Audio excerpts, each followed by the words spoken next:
On va maintenant attaquer une dérivée, celle-ci c'est une fonction inverse. Donc on voit qu'il y a de la constante au numérateur divisée par du x. Donc la formule c'est moins v' sur v carré. Alors il y a de grandes chances que cette formule tu l'oublies assez vite, parce que ça tombe pas souvent en contrôle. Et donc malgré tout, moi je trouve que c'est pas une excuse, il faut quand même trouver un moyen de la mémoriser.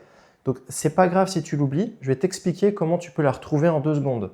Donc tout simplement, si tu te rappelles U sur V,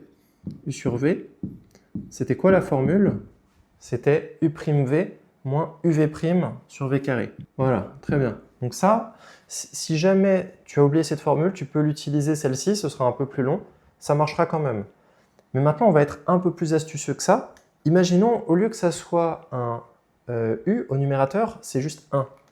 Donc je vais remplacer. Donc on va mettre un 1 ici, ici et ici. Donc c'est un peu moche, mais l'idée c'est, si on a 1 sur V, donc ça va faire 1' fois V. La dérivée de 1 fois V, ça fait combien la dérivée de 1? La dérivée de 1, ça fait 0. Donc là, ça, moi, je peux l'enlever.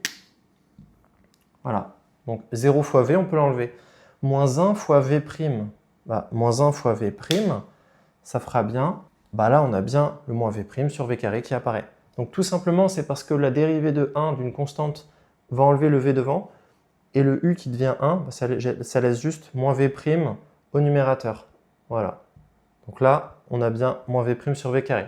Donc comme ça, tu as la théorie. Maintenant, la pratique. Donc on va appliquer ça. Alors il y a juste une petite nuance. J'ai mis un 5 en haut. Mais normalement, les 5, c'est pas censé te faire peur. On a dit quand il y a une constante, juste on la multiplie en facteur devant. C'est pas un problème. F' de x égale 5 fois le 1 sur 3x moins 5. Donc 1 sur 3x moins 5, ça va faire quoi? Ça va faire la dérivée du dénominateur. Donc ici, ça va faire 5 fois, il y a le moins de la formule, moins 3 sur v carré, 3x. Donc ici, là, on reconnaît bien le v qui est ici. Et donc là, on a bien v' ici, le moins v' sur v carré. Là, on a bien recopié, on a bien passé au carré. Donc là, on reconnaît bien notre formule, donc il n'y a pas de problème.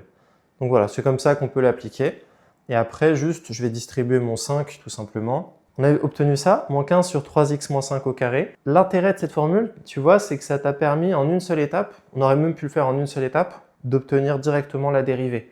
Donc si tu la connais, c'est mieux, ça montre, quand tu es en classe, ça va montrer à ton prof que tu maîtrises bien la formule. Par contre, si jamais tu es dépendant de l'autre, tu utilises l'autre, tout simplement. Tu as plusieurs moyens d'arriver au résultat. Allez, abonne-toi et on se retrouve dans la prochaine vidéo.